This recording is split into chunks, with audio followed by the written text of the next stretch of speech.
Fala, juventude! Tudo certinho por aí? Beleza?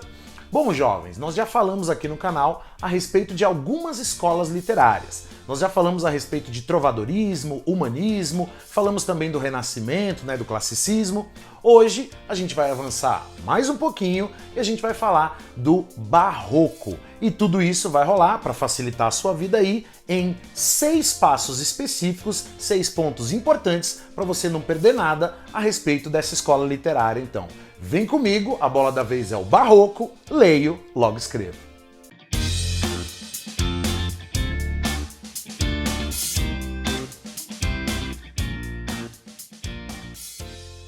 Bom, jovens, para começar, como sempre, a grande sacada é pensar no contexto histórico, beleza? Pensar no Barroco é pensar em século XVII, ou seja, anos 1600 e por aí vai, tá bom?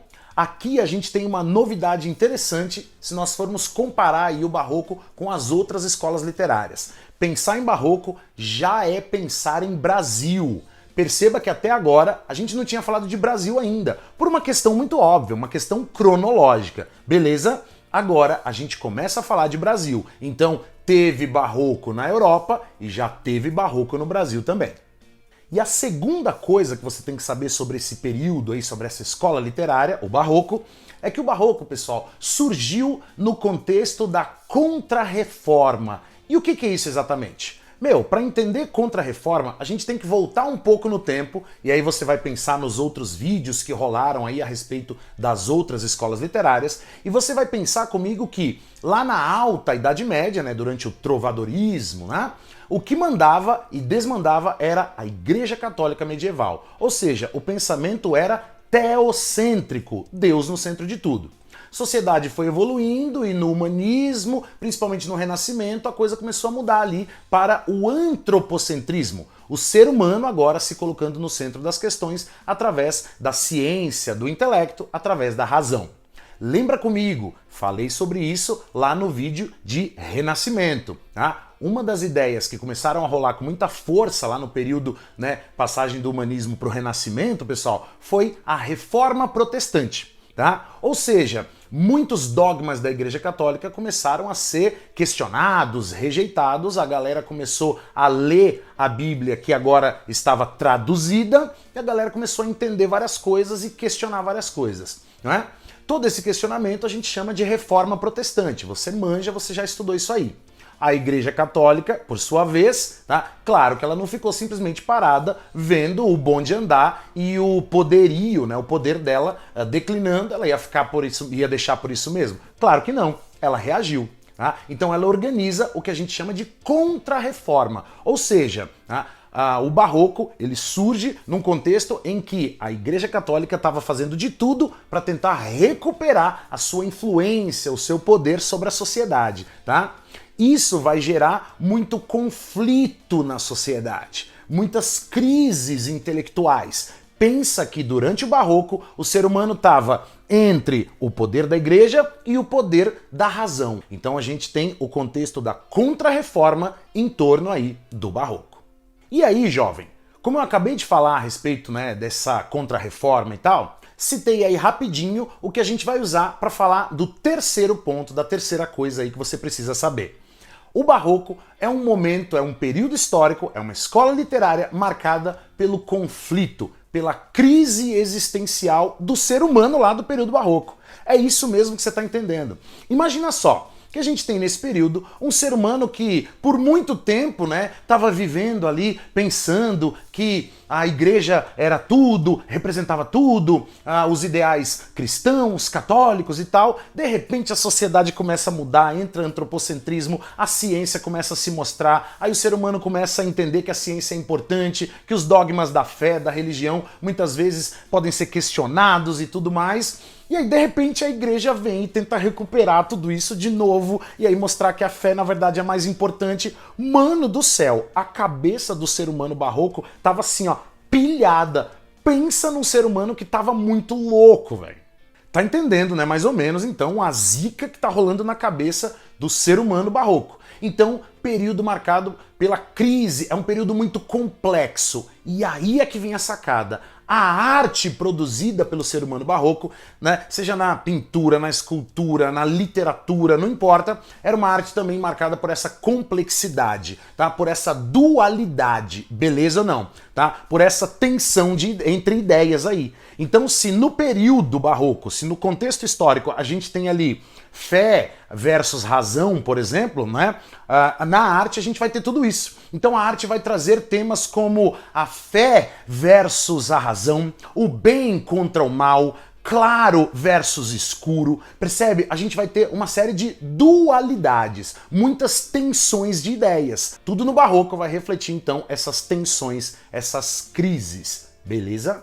E a quarta coisa, pessoal, que você tem que saber se refere a duas palavrinhas, duas formas, ou seja, duas teorias que eram aplicadas aí principalmente aos textos barrocos, beleza?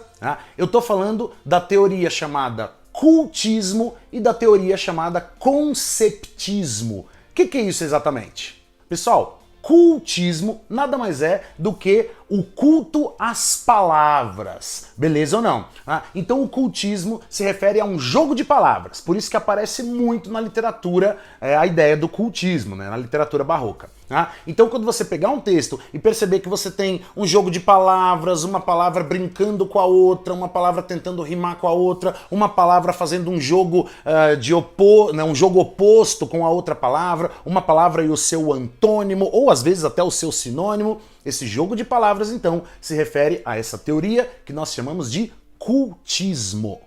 Já o conceptismo se refere também a um jogo, mas agora não é o jogo de palavras, né? Não mexe tanto com o formato das palavras, tá? No conceptismo, a gente tem um jogo agora de ideias, beleza? Então você não vai ter exatamente uma palavra e o seu oposto, uma palavra rimando, não é exatamente esse jogo de palavras, agora é o jogo de ideias, beleza ou não?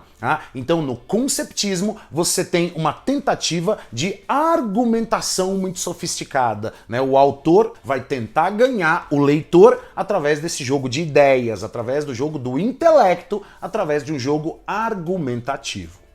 E aí, pessoal, como a gente está falando aí, né, de jogos de palavras e tudo mais, jogos de ideias, a gente tem que lembrar que especificamente na literatura, na escrita barroca, a gente tem algumas figuras de linguagem bem importantes aí, tá bom? Pensa nas figuras de linguagem que trazem essa ideia de conflito, de jogos de palavras, de opostos, né? Você já entendeu. A gente vai ter aí algumas figuras de linguagem como antíteses, por exemplo, paradoxos, por exemplo. A gente vai ter algumas metáforas também.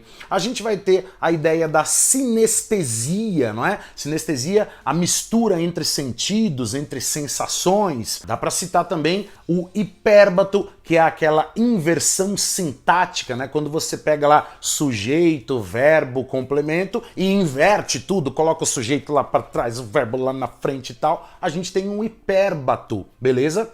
E também a gente vai encontrar a hipérbole, que é o exagero, né? Estou morrendo de saudade, a coisa do exagero, beleza? Então, a gente tem todas essas figurinhas de linguagem aí. E para finalizar, a sexta coisa que você precisa saber a respeito do barroco se refere especificamente ao barroco aqui no Brasil, pessoal. A gente tem que lembrar que no barroco brasileiro a gente tem dois grandes nomes, dois grandes autores aí que a gente tem que saber pensar sobre eles. Pensar no barroco brasileiro é pensar primeiro no famosíssimo, né, padre jesuíta, o padre Antônio Vieira, que escrevia basicamente cartas e também sermões, né? Os famosos sermões do Padre Vieira, que eram textos de caráter religioso, muito bem feitos, muito bem argumentados, né?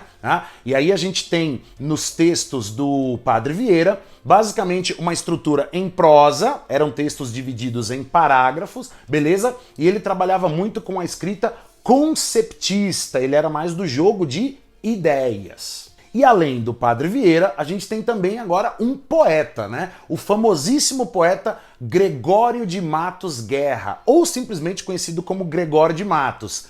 É ele mesmo, pessoal. Se você lembrou do apelidozinho dele, você lembrou corretamente. Gregório de Matos, por conta de tudo que escrevia, ficou conhecido como o Boca do Inferno. Afinal de contas, era um poeta que fazia muita sátira, falava mal de todo mundo, teve uma vertente erótica da poesia dele, né? Falava muito dessas ideias aí ligadas a coisas safadinhas, na verdade. E por conta de tudo isso ele acabou ficando conhecido como o Boca do Inferno, então falava muitos palavrões, criticava todo mundo, beleza? E a gente tem que saber então pensar nesse poeta aí, o Gregório de Matos, que escreveu muito especificamente a respeito do estado da Bahia. Falar de Gregório de Matos é falar do estado da Bahia aí pra você.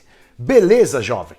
E mais uma vez, queridos e queridas, muitíssimo obrigado por ter ficado aí nesse vídeo. Se você apareceu por aqui e não é inscrito no canal ainda, se inscreve aí, comenta, deixa like e essa parada toda aí das redes sociais, essa parada toda do YouTube. Beleza ou não? Muito obrigado pela companhia, valeu mesmo, beijos, abraços e na próxima tamo aí. Valeu, tchau!